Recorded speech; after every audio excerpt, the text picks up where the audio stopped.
Juneau was beautiful. Juneau, we had a great day. They said the weather was not typical. Yep. It was beautiful and sunny, and they said it was actually hot. It's nice. It was 60 degrees. So. Yeah, that's pretty warm for September. Yeah. Exactly. What's going on? We'll take it. We'll take it. 105. Well, hey, since Lincoln Street is still open, does everybody want to see the booming business district of Sitka? Yes, for sure. Well, don't blink. Don't blink. We've been sitting over 100 every day. Okay. Melissa signed down by Chimes and threw it into the middle of They Highway have a 190. big days now. Oh, that was Well, compared, compared to what we've been having, they have a few days. So, folks, everybody see the Russian Orthodox Church sitting in the middle of town there? So that is a replica. By the way, that is half the length of the business district. So you've got one block this side, the church, one block that side of the church. And like I say, it is a functioning Russian Orthodox church. It is a replica of the original that was built in the 1700s, however. And the reason it's a replica is because the church, exact replica, is because the church and this whole end of town burned to the ground in a bad fire that occurred in 1966. Okay, I'm glad you said that, because here's the little twist with that. I've been saying that now for 2 years, based on the recollection of an old Sitka old-timer. The paper, the Sitka Blatt, just published the fire was January of '67, just within the last 2 weeks, so I don't know what, but nevertheless, there was a fire. On the map, it says Yep. 1966. Yeah, I hear you. I hear you. There was a fire in a screaming southeast storm, and it took the entire town, north and west. Oh my God. However, the priest saved all the icons, the gold-clad goodness. pictures that came to Russia from here on sailing ships. They managed to save all of them out of the church there, and they're repopulated in there if you're a history buff. And that was the business district, folks. That's it. All right. In this booming metropolis here of Sitka. You didn't know you were in the 6th largest city in the state in Alaska. And what is about the approximate population? 8,400, I think, was the last census. This is the oldest city, isn't it? Yes, it's one of the oldest cities on the west coast. In fact, yeah. And part of that might be because the Tlingit here have oral history, they say, to 20,000 years going back here in Sitka. And of course, the Russians came in the 1700s. Folks, we're going to leave Baranof Island here where Sitka resides, and we're going to go to a much smaller island, as you'll see here pretty quick. Baranof is 100 miles long and about 25 miles wide. And Japonski, which is the island over here, it's better known as Mount Edgecombe. Prior to this bridge being completed in '72, you actually had to take a boat, a lightering boat, to get from Baranof to Japonski over here, or Mount Edgecombe. And they used to have their own post office and their own zip code over here for many years. And Japonski, or Mount Edgecombe, was built up heavily in the war, as you'll see. Yeah, and as far as the size, you see one end of our runway here that is a deep fill out into saltwater. That's the south end of the runway. And the other end of the runway is the other end of the island. So Japonski's much smaller, in fact. But this was an important hub during the war, as I mentioned. We'll stop and see some of that and talk about it right here.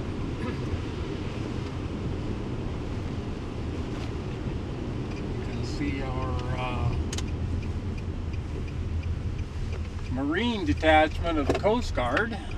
Here over on the right, that's a buoy tender. It's the Kukui, and what they do is they maintain the aids to navigation in this sector of the Inside Passage. So they repair and maintain buoys and the lights, and looks like an eagle sitting on a piling up there.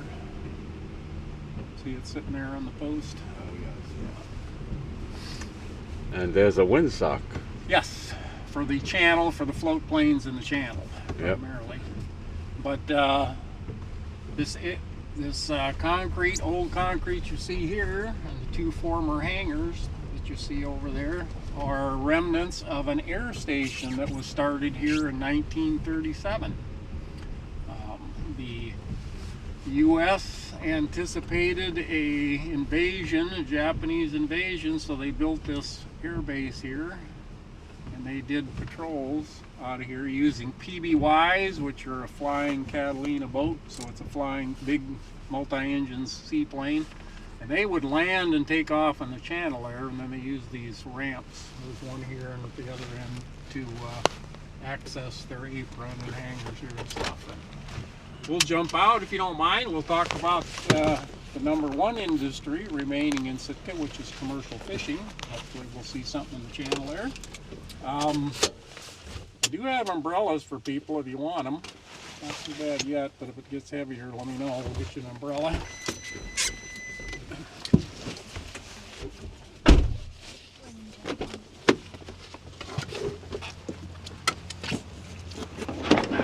Thank you. Okay, watch your head. Good morning, thank you.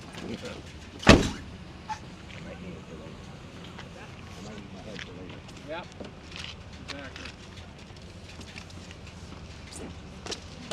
You can leave your, you don't want to drag packs around, the van's locked at every stop.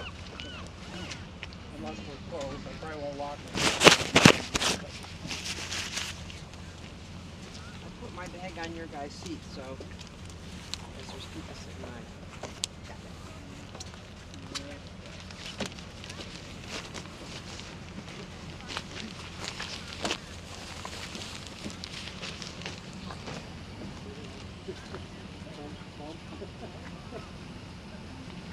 I put my pack on your guy's seat, so that's okay.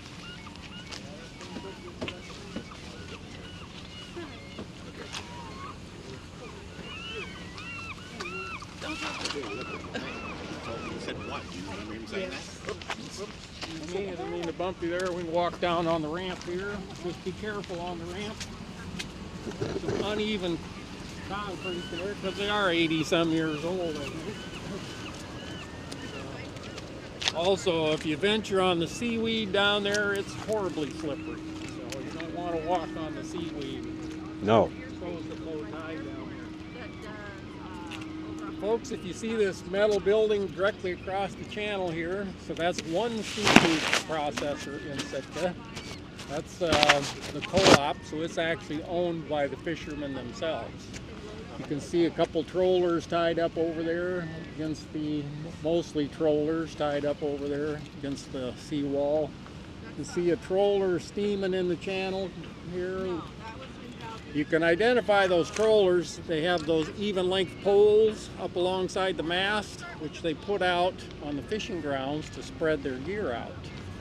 And what they do with trolling is they send down 4 to 6 steel wires called trolling cables, as deep as 80 fathoms sometimes for king salmon, a fathom being 6 feet. Right. So, and on every wire there'd be a 50 or 60 pound lead to keep their gear down, and then every few fathoms all the way up they'd have a spoon or a salmon plug, little artificial squid called a hoochie, and they troll for king salmon earlier in the year. This time of year about the only thing left is coho or silver salmon that they're trolling for. The reason being, they also troll for dog salmon here, chum, same thing, dogs and chums are synonymous. Typically they troll for them, but the price for them has collapsed. And chums are primarily in this area for a caviar fishery more than the meat itself. They actually export the eggs. And what's that ship there? Well, that's a It's great just question. So that boat steaming in there is a seine boat. So that's a little different type of fishery. See the big net Yeah. piled up on the back? Yeah. And then that skiff, that goes with him. That's called a seine skiff. Which is going to be at the Believe it or not, that boat has a great big huge diesel engine in it. It's very powerful. What that skiff does is pulls the net off the back of the boat and then holds it in the current in a hook until a school of fish moves in there, or they figure they got enough fish. And then the two boats run together and they close the net, the top of the net. It's called a purse seine because they actually draw up, close the bottom of the net like a woman's purse, and you've got the fish captured. And in the old days, why you used to have to scoop the fish out of the net, it was called brailing. So they used to hire 20-year-old guys because you were scooping tons and tons of fish. Well, guess what? Today they have pumps, and they actually pump whole salmon right out of the net into a packer, bring them into the processor.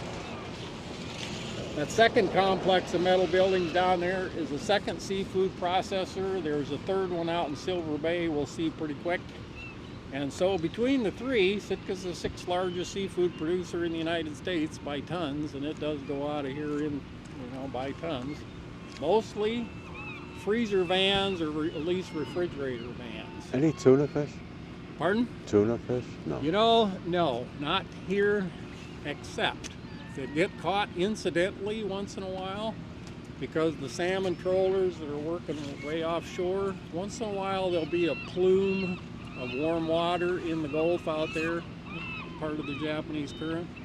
And they've caught albacore offshore here. And they've also caught great whites chasing albacore off here. So, go figure. Which are the two bigger?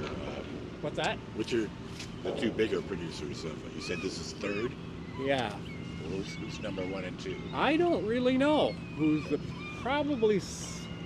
I want to say Sitka Sound just because they're maybe the oldest, but that's not necessarily true.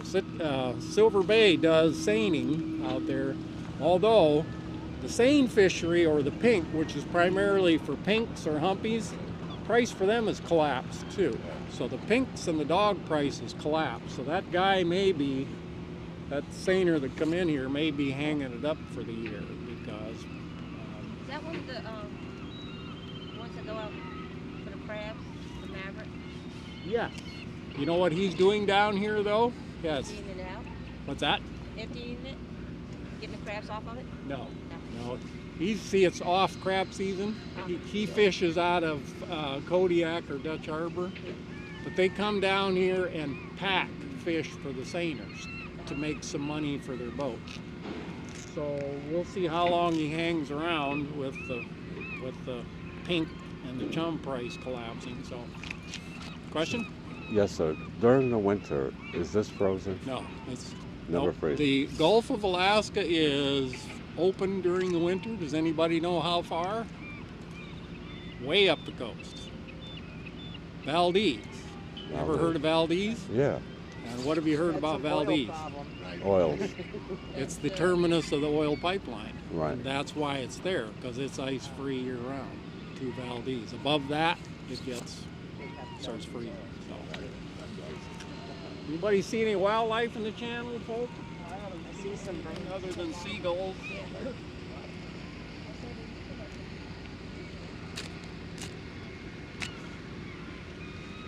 It stopped raining. That's good. Yeah, I'll take that. Take that. I don't see anything but birds in there, folks. We might as well load up and continue on. In case you're wondering what all those seagulls are doing in here, that processor over there grinds their waste and pumps it into the channel. Well, that attracts the seagulls.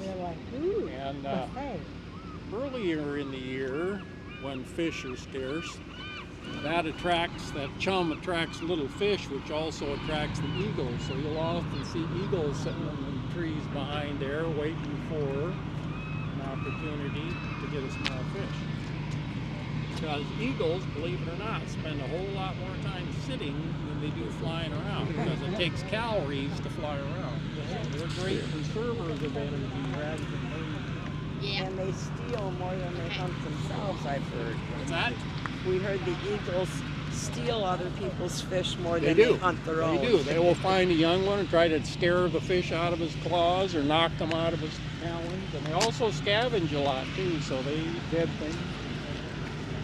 Whatever How did works. the gem market collapse? Well, there's a glut of fish, definitely a glut of fish on the market.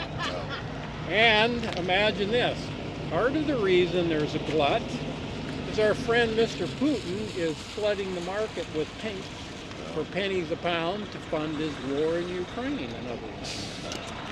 That's Fun. yeah, that's part of it. Our friend.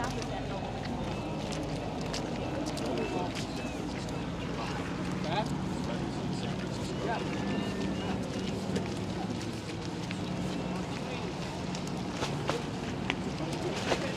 Is that right? The oldest roofer I ever spent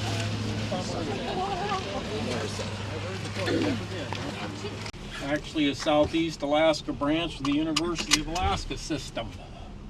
And so there's a small 4-year school in there. So the airport must be right over there. Not too far. Yeah, it's kind of over in this corner right here. In fact, yep. And the second hangar down here, former hangar, I should say, is now managed by Mount Edgecombe High School, which is the big red building you see down there. It's a state-run boarding school. And that hangar has, to show you how big it is, there's two full-size gymnasiums in there, plus some storage to boot. So, yeah, Wow. so Mount Edgecombe is a, like I say, it's a state-run boarding school. The kids just started, I think last week was the first start. We get kids from all over the state. So they live there at the school? Yes, it is a boarding school. They actually live in former barracks that have been converted to dormitories. And so, yeah, there are kids from all over the state. A matter of fact, if you can imagine this, there's probably 24 kids here out of, last year they had 430. I haven't heard a head count this year yet, but there's probably 24 or more that start their journey to Mount Edgecombe on a tin skiff on a river, or literally an ATV or a snowmobile across the tundra to get to a village larger than theirs that has at least a single engine airplane strip. Because you realize there's no road system in the interior. And so from a place like Unalakleet, for example, that's a small, bigger than their village, but at least they've got an airstrip there. So from a place like Unalakleet, why they'd fly into a little bigger hub like Bethel or Nome or Dillingham that has jet service. Some of them daily like Sitka, and some of them only twice a week. From there, why they'd fly on an airliner into Anchorage, which is of course the main hub of the state. And then when the chaperones get 300 or 330 kids congregated in the Anchorage airport, why then the high school sends 2 chartered 737s up in the middle of the night, and they bring 300 kids in a whack to attend Mount Edgecombe. Wow. How do you get to go to the school? What's that? Do you have to apply or You get do. a scholarship? Or? You don't need a scholarship, but you do have to apply, and they do have academic standards. And because it's all expenses paid for by the state, they also have the luxury of discipline.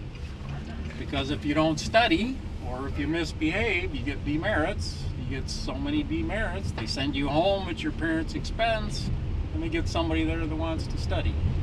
And since they have more applicants than they do slots, it's kind of nice. Really nice. Wow. We have a couple other high schools in Sitka. We have Sitka High, although there are some Sitka parents here who think the academics are better at Mount Edgecombe, so they send their kids there. They don't board at the school, obviously. They live at home, but there's Sitka kids that go to Mount Edgecombe, and as well as from all over the state. And then there's Pacific High, which is an alternative high school, whatever that is. Get a GED or whatever. So, apart from being a tour guide, Yeah. and the services that people normally do, say that the main industry here is fishing? Commercial fishing and fish and that's- processing. I think that's number one.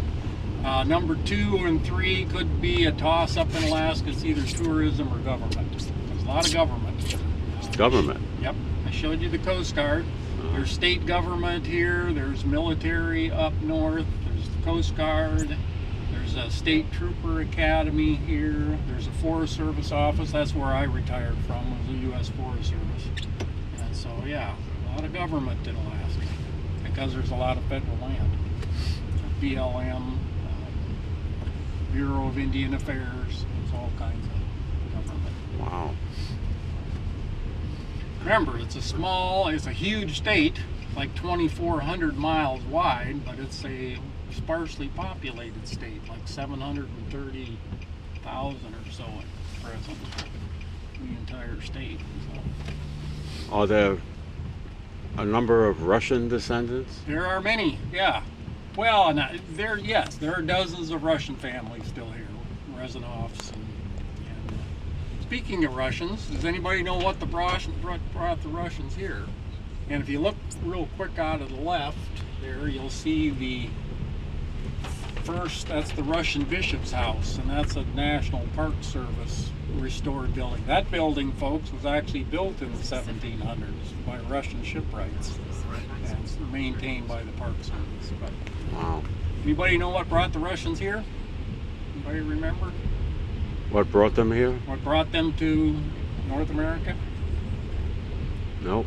They were in pursuit of fur, specifically sea otter fur, Yeah. because the Russian aristocracy or ruling class wore sea otter fur hats and coats. If you were real wealthy, a coat. But a lot of times their coats only had cuffs and collars and stuff of sea otter fur. Very valuable. Like, would you believe in the 1700s, during the heyday, one sea otter pelt was worth $3,000 in the 1700s. That's how valuable they were. Wow. See why they came in pursuit of them. Folks, his buildings on the right, you see over here, are remnants of the first boarding school in Alaska. That was built by a Presbyterian minister by the name of Sheldon Jackson to educate Native kids. And later on, it became a 4-year university. College then had a fisheries program, they had a forestry program, as well as liberal arts. And then both the high school, which was a boarding school, and the college are closed. But a lot of the buildings there are used for a fine arts camp that's held here during the summer. So it's still utilized, a lot of it anyway. Wow. You can see our national cemetery here that got started during World War II, like a lot of things. Little snapshot of Sitka in 1940. Instead of 8,000 people like today, it was about 1,800 people in 1940. Well, there were 10,000 GIs stationed here at the same time. Between the Air Corps, the Navy, the Army. They had gun emplacements on Cruise-Off Island, all kinds of. They had a top secret radar site here in World War II, so there's all kinds of military presence. When you got that many GIs, I guess you need a cemetery eventually, because they managed to drown a few trying to get ashore on Cruise-Off, and they managed to lose a few aircraft out of here. So, hence the need for, like I say, a cemetery. It's kind of a semi-famous American, a veteran, in our cemetery here. Has anybody heard the name Charlie Paddock? Does that name ring a bell to anybody? No, not offhand. Okay, how about, have you ever, or do you remember a movie called The Chariots of Fire? Yeah. Okay, Charlie Paddock was a character in that movie, a real live character. He wasn't the main character, who was a Brit, if you remember, but Charlie Paddock was a U.S. Olympian, and he was a short distance, he was a sprinter. And a matter of fact, he was the world's fastest human in the 32, possibly the 36 Olympics. And he's buried here, because he was on an ill-fated airplane flight. what I found fascinating about the guy is he was a veteran. I worked in the cemetery a couple years ago, and I learned some of this. Charlie Paddock was a veteran of World War I and World War II, which means when he was winning gold medals in 1932, he wasn't a 20-year-old kid. He'd already been through World War. Yeah. Pretty impressive. Yes. Anyway, like I say, poor Charlie was on a Grumman Goose in July of 45, and it was a nasty day, worse than this. And they got disoriented trying to get back to Sitka and flew into a box canyon. And they clipped a wing trying to turn around in the soup and crashed. Killed everybody. Pretty sad.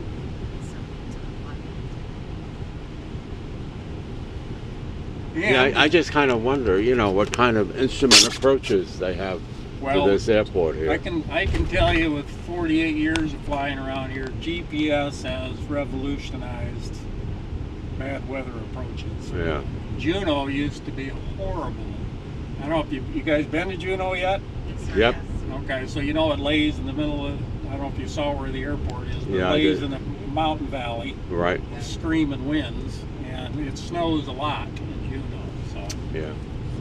it used to be terrible to get in and out of Juneau, and GPS is dramatically improved that. Yeah, definitely. Yeah, Yeah, because prior to that, all they had was World War II technology. exactly. Exactly. And the land planes and the seaplanes like come in parallel to each other, right? Well, they do in Juneau because of the float plan, yes. Right. And they do here too. They land in, the float planes work the channel here, which is the same orientation as the runway, because the predominant winds are southeast and northwest. Yep. Yeah, you might find this interesting. In my former life in the Forest Service, I didn't drive and catch an airplane. I took a float plane to my pickup because I worked on all the various islands around here. So I used to fly to work. Do you remember what make and model? Yep, de Havilland Beavers. Oh, okay. Yeah. I flew in one Tuesday Did you? over the glaciers. Great plane. The Otter 3 10-seater. The last one was built in the 50s, folks. The last Beaver was built probably shortly after I was born. Yeah. So hence, because they're so great at what they do, which is short distance takeoff and landings, they scour the world looking for the serial number plates of the Havilland Beaver. Because if you have the serial number, there's aftermarket parts for everything else on the plane but the serial number. Once that plate is lost, you're down a Beaver. Yeah. I think I flew in 338 Alpha Kilo Okay? was my aircraft. There was Wings Airways right by Yep. the port, and you know that they have 5 aircraft. Yep. We used to fly a lot with the Ward Air over there, and then we had several outfits out here. Channel flying used to be big in Juneau. Here, we had a small division here.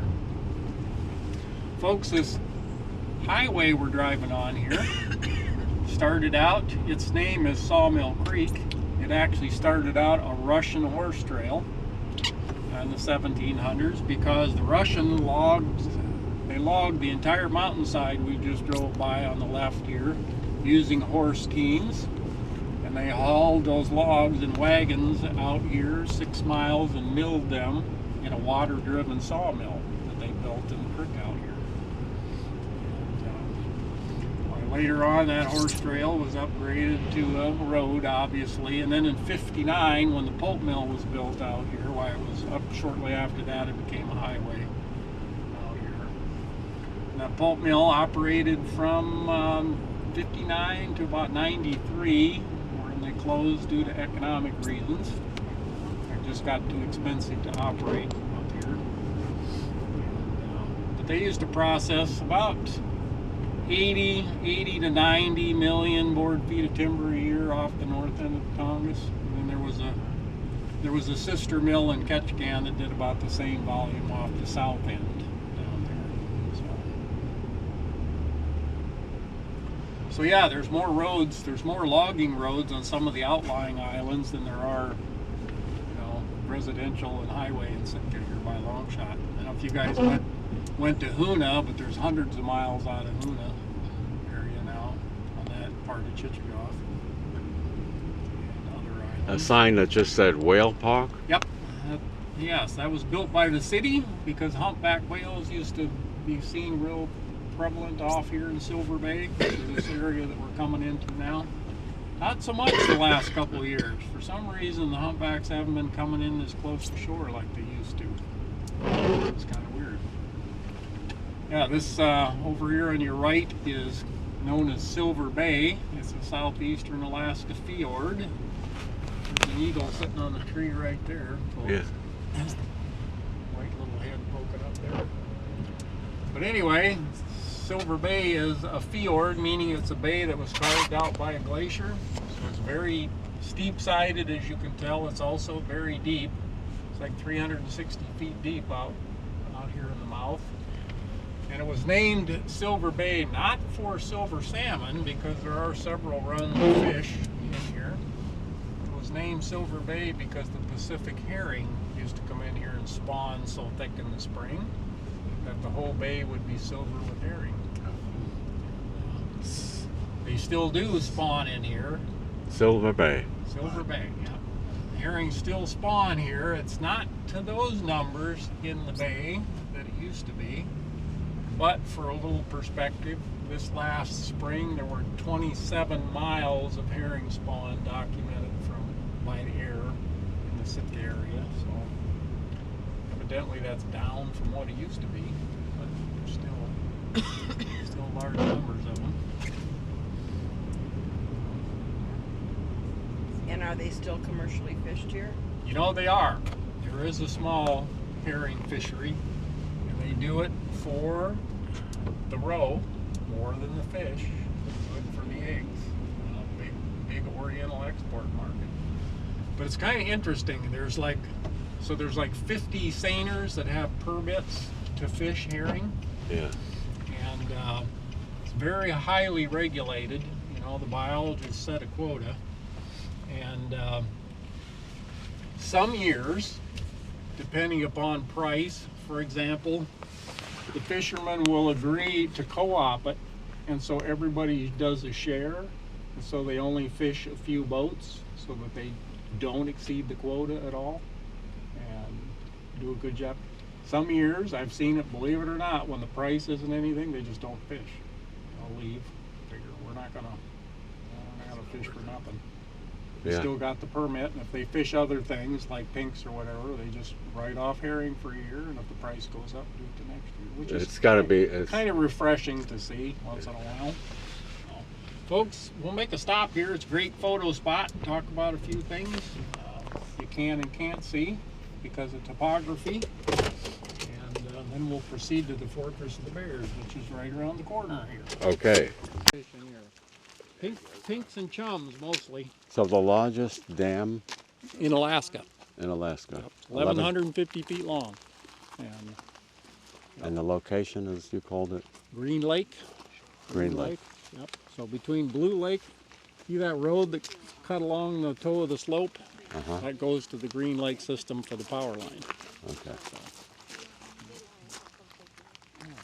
And then between the two mountains, I don't know, you can maybe barely see the buildings what looks like buildings on the beach down there. Uh-huh. Actually, they're not on the beach, but they're on great big huge holding pens because there's a fish hatchery down there. And so back in that valley, it's kind of out of sight back in there, but the Metavici fish hatchery is back there. They picked that site because there's a third body of water up in there, natural, Metavici Lake. Well, that's their source of millions of gallons of fresh water that they need to incubate salmon eggs. Right. So they raised 3 species at this hatchery. King salmon, which is probably the big money maker. Silver salmon is pretty close in value, and then they raise those chums or dog salmon for the caviar industry. Exactly. And what's really refreshing is Metavici is self-supporting, so they don't get state or federal funds. They actually seine a small portion of the returning fish, sell that in the spring, and that's usually enough to fund the hatchery program for the next year. So, Wow. nice. Anybody want pictures taken? There's some fish jumping. Yep. Like I say, I think there are pinks and dogs. That was just a dog that jumped there. Are those Seeing the fish just jump out of the seagulls? water like that? You know, most biologists say it's to break the egg sacs loose before they go in the stream and lay their eggs. Is what they think. One of those things they don't exactly know for sure. There's theories. That's probably the most common theory, I think. Yeah, the fish jump, but then they disappear. Oh, there's some over there. Yeah, they When I was a disappear. kid, Daddy take us on the river in the boat. Had the little flying fish. You'll see lots of pinks in the Indian River, which will be our last stop on the tour. And all salmon return to the stream that they were born from. Like that. Yeah, clearing when it comes like right down. Yeah. Oh, you mean right over there? It's a landslide.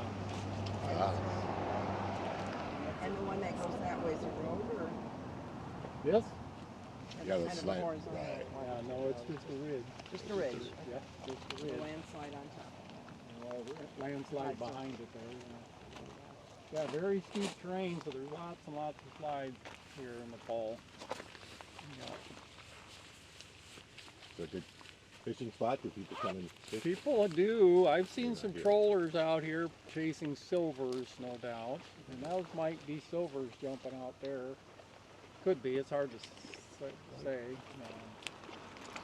It's, you know, it's getting late in the year for the pinks and the dogs. It's time for the silvers to move in and do their spawning thing. So, yeah, like I say, all species of salmon return to the river or stream they were born in, and then of course they all die. Right. And, yep. We live near the American River. What are they raised? You know? They're salmon. Okay. Do you know what species? No. Okay. They generally look silver. So, but They all look silver in the Okay. ocean, and then they change pretty quick. well, this is the river. Yep. Like these silvers, kind of interesting. They get a reddish tint to them as they get in the fresh water. The Right. pinks, as you'll see, turn black pretty quick. Okay. And then You they can start to deteriorate pretty You can quick. smell them. in Oh yeah. October. Yep. You bet. We might as well load up, folks, and head to the fortress of bears here. I don't. Here again, there's bays full of fish. No seals, no sea lions. They must be hanging offshore eating fish. It doesn't stay on the fridge. That is it. But I wrote something simple like this. That's also.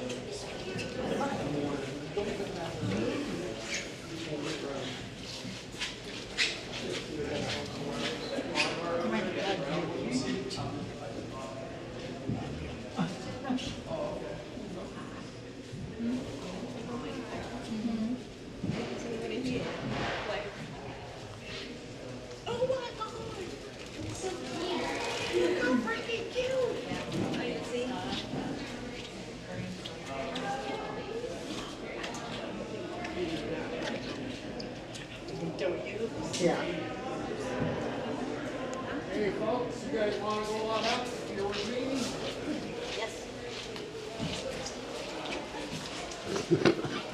Oh, I see where we're going.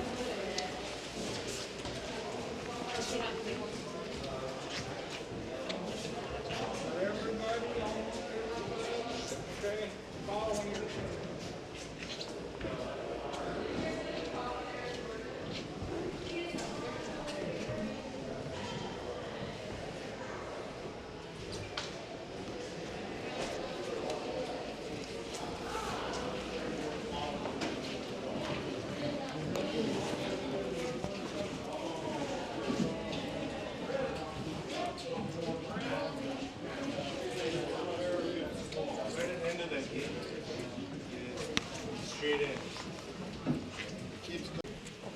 like juveniles, but they are over in that lane. We call them the Twisted Sisters. Perpetual motion between.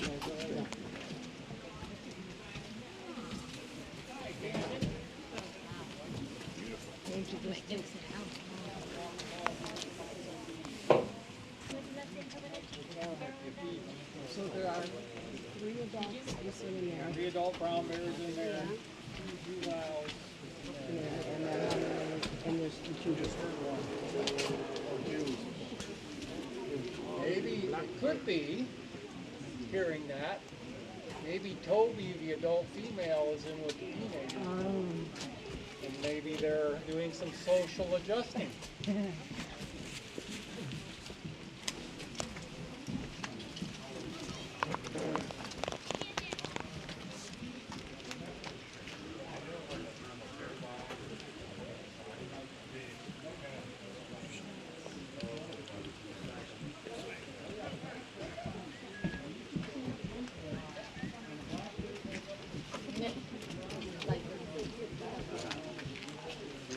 I know, that's what always, like when you know we go to Tennessee, there's always 2 of them are siblings. Yeah. And the brown bears in this enclosure, they're sister bears. And then there's the 3 brown bears in there. 2 of them are brother and sister. Oh. Yeah. Oh, there's the 3rd one. Oh yeah. Yeah. They can hide pretty well. Wow.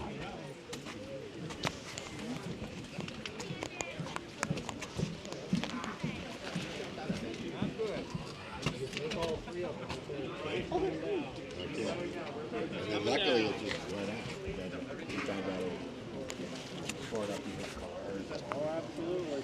Also that it just lived like 100 yards. Yeah, that's a good story.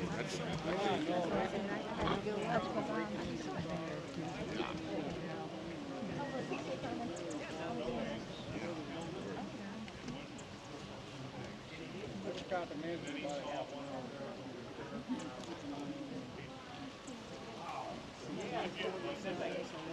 They said they were brown bears, right?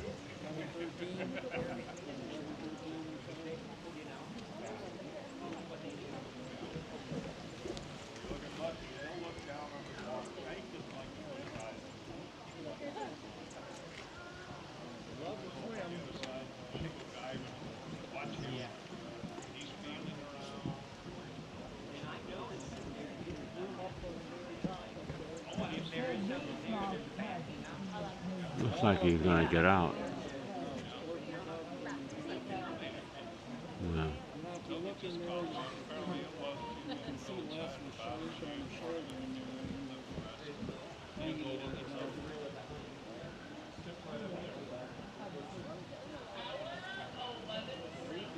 You wouldn't want to meet that, would you? They live 20 to 25 years in the wild.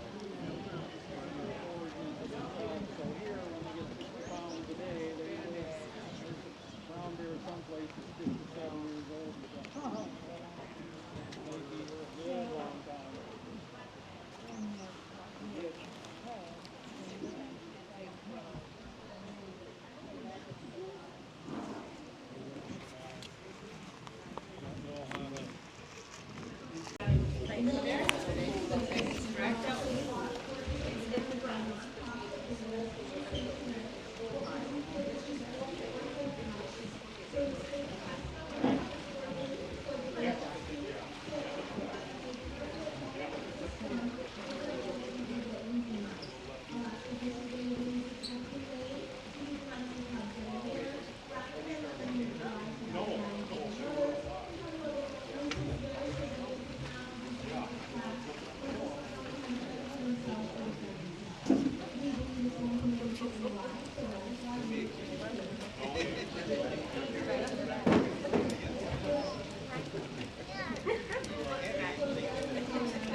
James, did you want to see a buck?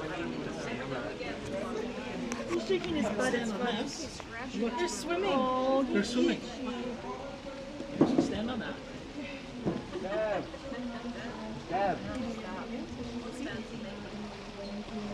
Cool, hey? What a funny place for a scout, eh?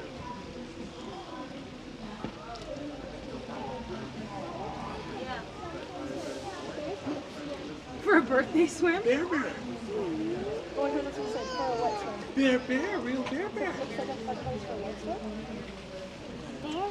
Oh, a bear swim. Oh, that makes more sense. Oh yeah.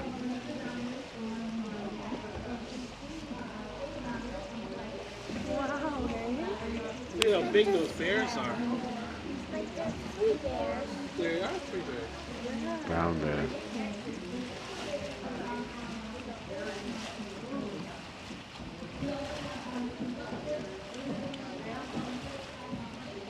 Did he say these were all siblings? Yeah, bear, that's right.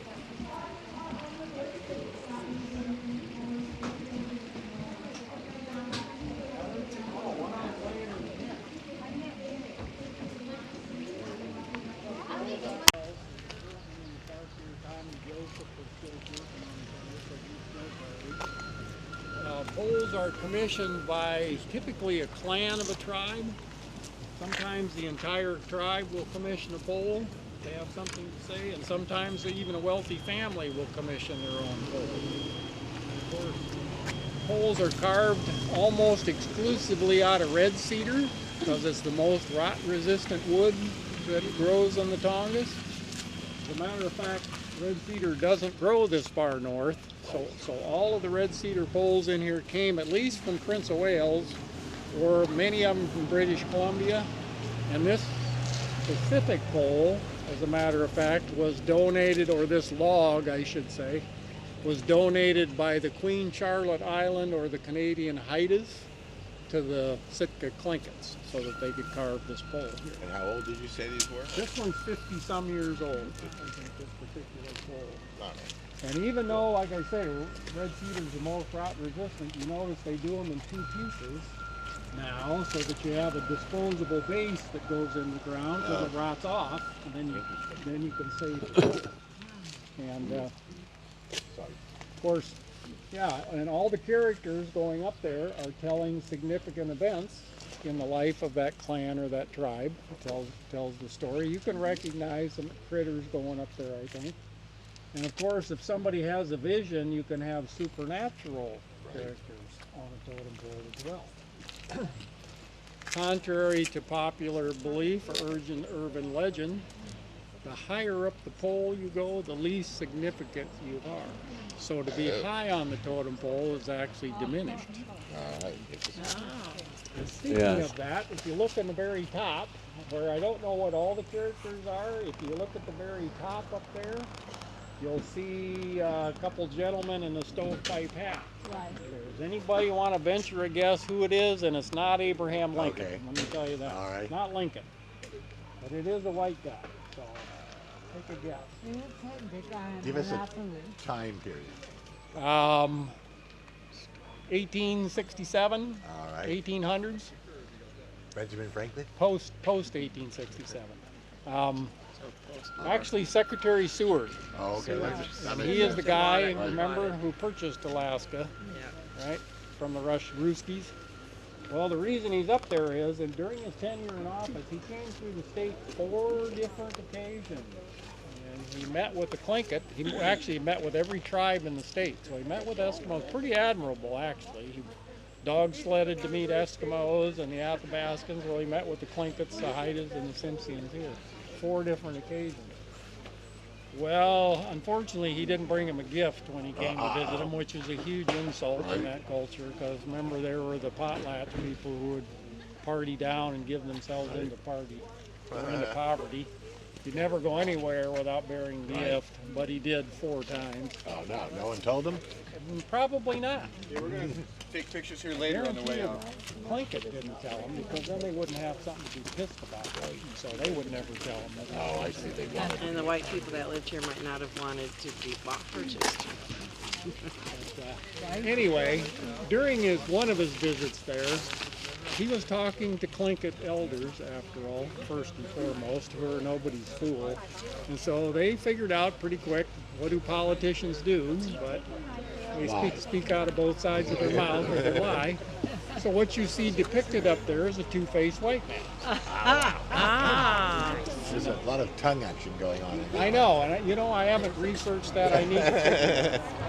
But anyway, Seward made enough of an impact that he's on this pole and that pole as well down there. And, so yes, that is a Shane portion of the pole. If you're a real scallywag, you can have an entire pole carved to Shane. Oh no! If you were a real lowlife, they do entire Shane. It's pretty expensive, but they do a whole Shane. The stump reminded me when we went to the Glacier Gardens in Juneau. Right? The glaciers had destroyed this man's property, and he noticed that a stump was stuck in the ground. Yes. And so he decided to plant a garden on top of the stump. And then he did like 20. So the tongue action there, and those two things, although they're carved, those are actually not totem poles, but those are replicas of a corner post of a multi-family lodge that the Plinkett would live in. You can tell they're corner posts by see the notch carved on the top? Well, there would have been a log running the full length of the lodge to hold the roof on. Anyway, now we can continue on, folks. If we lose somebody, hopefully not. We got everybody.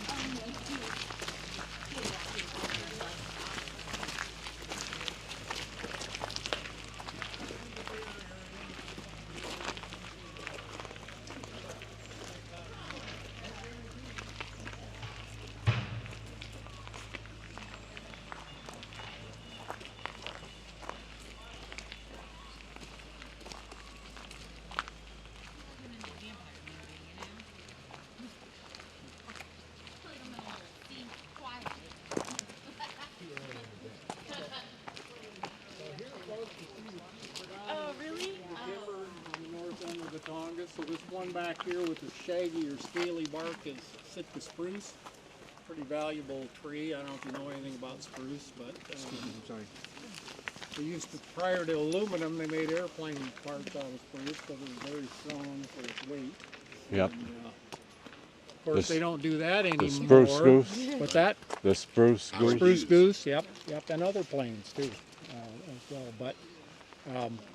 But currently, still valuable wood, extremely valuable if it's music quality. So if it's completely clear, no knots whatsoever, and real tight grained wood, it has acoustic properties. So they make acoustic guitar backs and fronts out of it, and violins and mandolins and stringed instruments like that. Yamaha pianos used to make their soundboards exclusively out of Sitka spruce. I don't know if they still do or not, but they did. And so anyway, the spruce are pretty common. The dominant species, or the climax species, though, is this western hemlock, which is this one behind me here. And in theory, if the park keeps growing here, eventually the hemlock chokes out the spruce, and there'd be nothing but hemlock. And if you notice, the hemlock around here lots of them have this defect, this big grooves running in them, which is called fluting.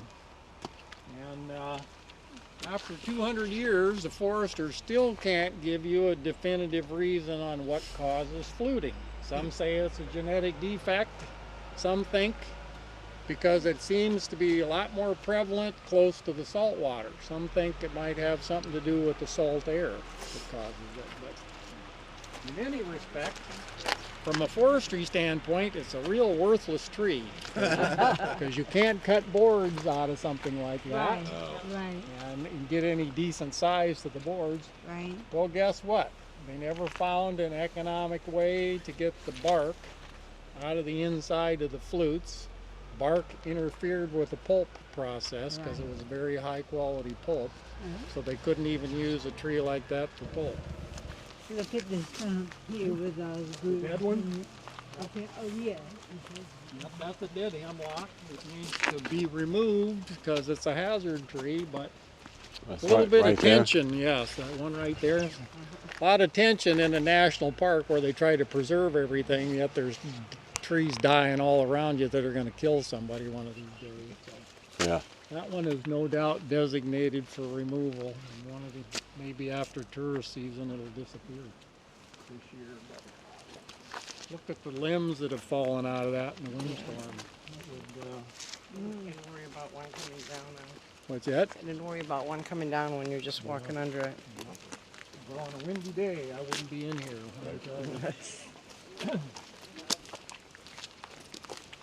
Wow. Look at that spruce back there, folks.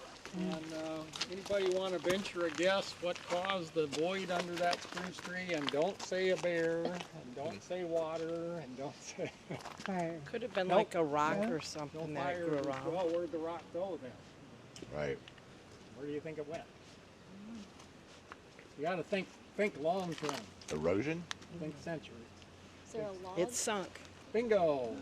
She wins absolutely nothing. But you're right. It sunk. So hundreds of years ago, when that was a wee little sapling growing in the park here, there was a dead log laying on the ground called a nursery log.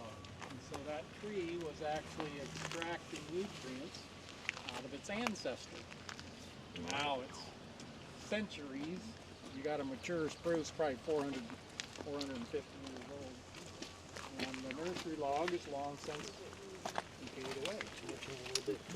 Here's some of my evidence for that. If you look right here, Another tree growing out of it. what's going on here. That's cool.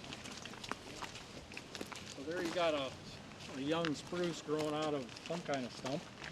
And behind us here, there's all kinds of saplings growing out of that stump. So good for you.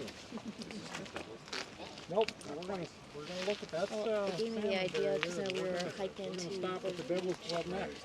we saw So you know like about 5 Devil's trees Yes, Club? that was at the glacier Okay, good. park. Yeah, Devil's Club is kind of a pioneer species of sorts. In other words, it inhabits disturbed areas as well as the general flora. Fascinating. Any of the rest of you ever heard about Devil's Club here? Huh? Move over and take a look at it. Don't touch it. But see this little jewel here? It's medicinal. See what it's covered in there? Yeah. Yeah. It's covered in thousands and thousands of thorns, and Little spikes. yeah, it gets better. Each thorn has microscopic barbs of its own. So if you get it in your skin, it's going to be in there for several days till it festers like a sliver. And then you can't dig them out after you first get them in there. But the natives use them. Yeah, but believe it or not, it was an important Tlingit plant. Why? Because it was one of their rare few medicine plants. And so they did carefully harvest this stuff. Right? They still use it. Yeah, they still do today. They make a tea out of the inner bark and out of the stalk of Devil's Club. And reason being that tea has analgesic properties like aspirin. So it's good for inflammation and it's good for pain relief. And, Just don't touch it. yeah. And then they take, after they've made tea, sometimes they boil that tea down to concentrate it even further. And that you'll see for sale in stores. They mix it, they used to mix it with animal fat when they make a salve out of it that you'll see for sale. Because in that concentration, why, it's not only is it still an analgesic, but it's antiseptic. So it kills germs. And it's pretty good stuff. It's good for lots of things. Infected cuts, it's good for diaper rash. The fishermen use it when they get cracks in their fingers from salt, in the salt water. I use it for that. Yep. Anyway. Wow. Yep. Well, I haven't tried the tea yet. Someday, if I get old and stiff, I might. Or, I should say older and stiff. Keep forgetting here. I shouldn't, since I lost a classmate here the other day again. That happened. So it's just a number. Yeah, that happened. Exactly. Anyway, we can move down on the bridge now. And we'll keep going. We'll see some of those salmon that used to be in the bay jumping, well, guess what? They're only just spawned out.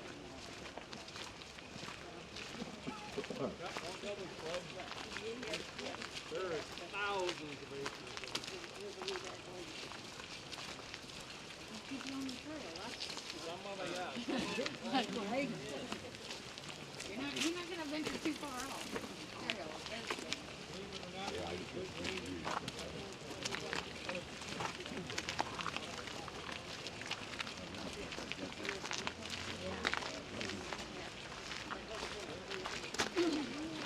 This is just a park, basically. Yes, basically.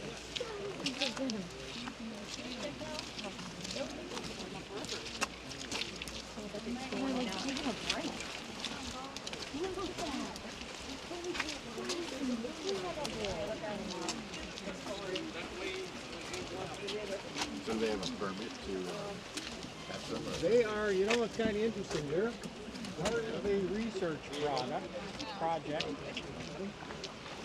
they call hatchery fish. Tiny microchip so they're looking to see how many hatchery fish. 一试的时候我都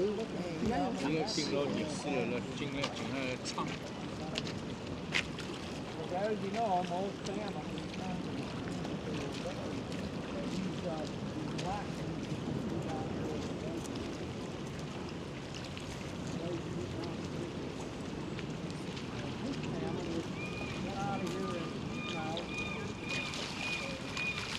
What went out as a little fry survives, gets eaten in the ocean, comes back as an adult 2 years later to one. You know, yeah, the pinks go several miles up there. There's cohos probably go 4 miles up this creek, so they'll be next. Yeah, I'm trying to get the weather to be back there a little bit. Come on back. Come back, Mochi.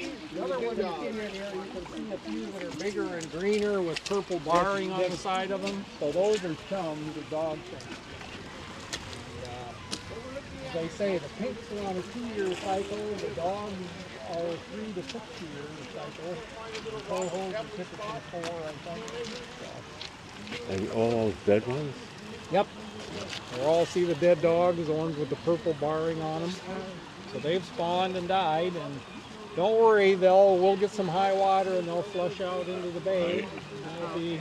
And is there any predator or anything that comes to Oh, eat them? the birds, let's see all the seagulls down there, no, they're working on dead carcass, and the crows eat that, and the eagles will eat live and dead salmon. And of course the bears come in at night. Well, that's what we were wondering.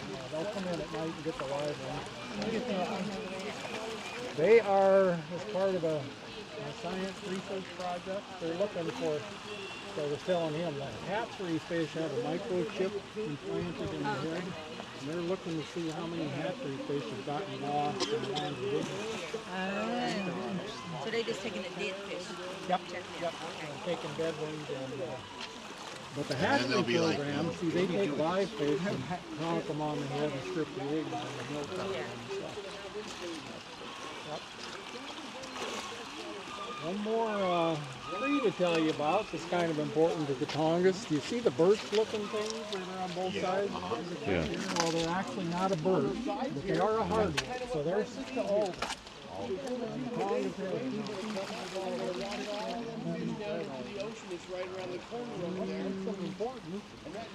Is alder is what's known as a pioneer species. You guys know what a pioneer species is? When the forest, okay. There's 2 common ways. One of them is landslides. Somebody saw the landslide out, noticed it was down to solid rock because the soil liquefied. Well, alder will grow on solid rock. If there's a crack big enough to catch an alder seed, they'll start growing there. Well, they are, being a pioneer species, they're a nitrogen fixer. And so they actually make nitrogen and put it into the ground through the roots. Being a hardwood, the leaves fall off every fall, well, they decompose, and eventually that turns into a mucky organic soil. So after 60 or 100 years of an alder cycle on a solid rock, you'll have enough nitrogen and enough soil to spruce and hemlock to start growing on that same piece of ground. Oh yeah. So they're kind of Mother Nature's Band-Aid, if you will, for a disturbed forest. Yeah, he's lost, huh? Another thing that makes alder important is it's the one wood you can smoke fish with and have it edible, because these are so pitchy the fish isn't any good, where the alder chips produce a nice sweet dry smoke good for fish.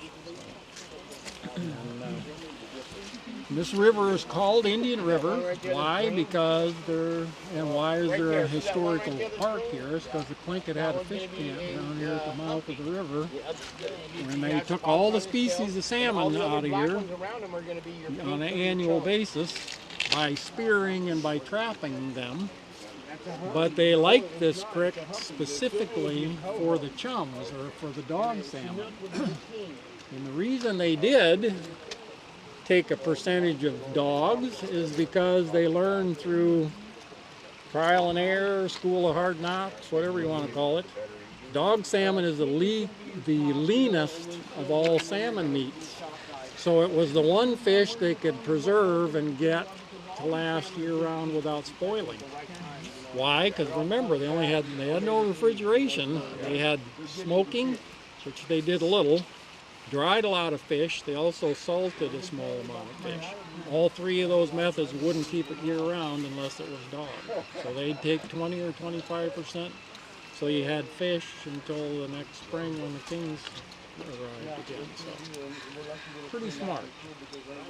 There's also at the end of the park, there's also a fort site where the Tlingit had a fort where the Russians came in and shelled it with cannons and ran them off. So. And this river, the name is? Indian River. Indian River. Is the white name for it. The Tlingit name amounts to that. Different wording, of course. But.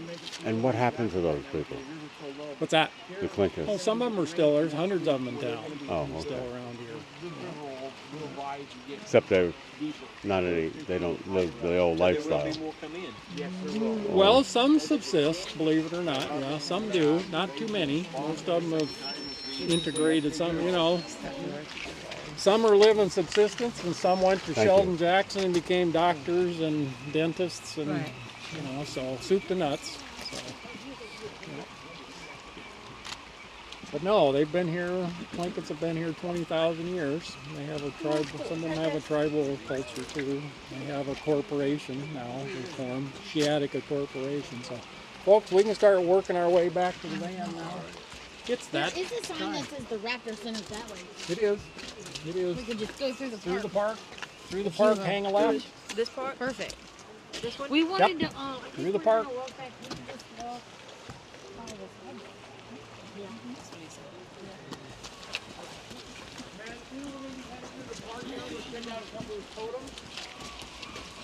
Wow. Are those the only totems at the beginning? What's that? Are those the only totems? No, there's some along the seawall.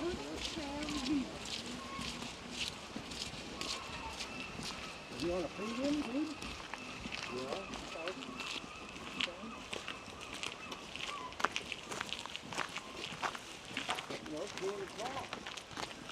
Yeah, I know.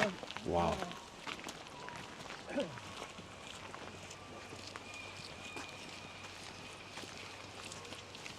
Yeah, there's more totems in the front. Well, Ruth, how about that? Typically, they put them somewhere visible by canoe, which is how they got around. So, show them off to visiting folks. A little snapshot of something that's going on around you here. That's called annular rot. And this is considered to be a rainforest, right? What's that? This is considered to be rainforest. Yes, it's part of the Tongass National Forest, which is the second largest temperate rainforest in the world. At 17 million acres. And where's the other one? Well, the Amazon would be the largest okay. temperate rainforest. And that's temperate. The one on And what do they the right consider? must be up there. Yeah, I don't think it's 17 million acres. Oh, no, though. not at all. And that, I don't know if But it's Hawaii would be tropical or temperate. Oh. say. That's what the I'm other- wondering. The rainforest in Puerto Rico would probably be tropical. What's that? The rainforest in Puerto Rico. Would be, Tropical? might be tropical, yeah. Yeah, depending upon what latitude it is, I think. See, part of the Amazon would be temperate and part of it would be tropical, I guess. That's what I would guess. Oh, hang on, folks. You missed something. Come on back. Reverse. Come on back. They're in a hurry to get someplace, aren't they? That's okay. So if you come back here before they get here, folks, see this spruce right here and see the hemlock? Right? Right between the two, there's about a 5-foot diameter spruce back there, 40 yards or so. Yeah. Look clear in the top of it. Oh, big nest. Big nest. Yeah. Big nest, yes, huge, like 6.5 foot diameter. 2,000 pounds worth of, over 2,000 pounds of twigs and Really? limbs and sticks and mud. Yep. Yep. It is an eagle's nest, and there's hundreds of them on the Tongass. And it was active this spring. Now the little boogers have fledged already. Alright. They're only in there about 75 days. From hatching to fledging, so no, it's quick. It's quick. Is it right there? Yep, see it? Way up in the top of that big one? Yeah. Big ball of limbs. Yep. Remember, look how big the tree is, and so that shows you how big the nest is, because the tree is probably still that big up there. It's about six foot ball of limbs and twigs and That is something. Eagle nest. eagle nests. And there's hundreds of them around the beach here and on the islands and the Sitka coast. And all the known nests on the Tongass are actually cataloged and kept in an atlas, and they're actually signed at the bottom so that you don't disturb them if they're nesting. Man. And how well these raptor birds have adjusted to humanity. Because along the highways in Florida, on top of the lights or the structures, they're like huge nests for the ospreys. That's fine. Go out, build a Just shelter. live. You can sleep in as long as you want. And the eagles every now and again. Kids can go out and do it. In Yeah, we got this. one of the logging camps Morning, that I they can used get to by work 4:30 in the morning. Very rarely did they ever last very long. there was an eagle nest built right next to the generator shed. No, well, because there was a suitable tree on the beach. Oh, see. okay. But anyway, I swear those chicks grew up in the fumes and the noise of that generator. They weren't the least bit scared by it. Well, guess what? The tree blew over eventually. The next suitable tree right next to it, they built another nest back in the fumes. So I don't think they're too worried about Cars. people. Yeah. No. They figure out what's a threat and what isn't pretty quick. Just the church bells. Anyway, So folks, there's I'll like take a- you back now. I picked you up. Sirens. Unless you want to depart from me. You guys are walking? There's 4 of us walking. 4 of you walking? Okay, very good. Yeah, I recommend the visitor center down there. Down here? That building right there, absolutely. What do you want to do? Everybody else gonna head back with me? I would rather head, Okay. I mean, that would be lovely, but to walk all the way back to the, Thank you very much. Okay. I don't think I No. can do that. We'll go back with you. Okay. All right. These guys are deciding, I think. You changed your mind.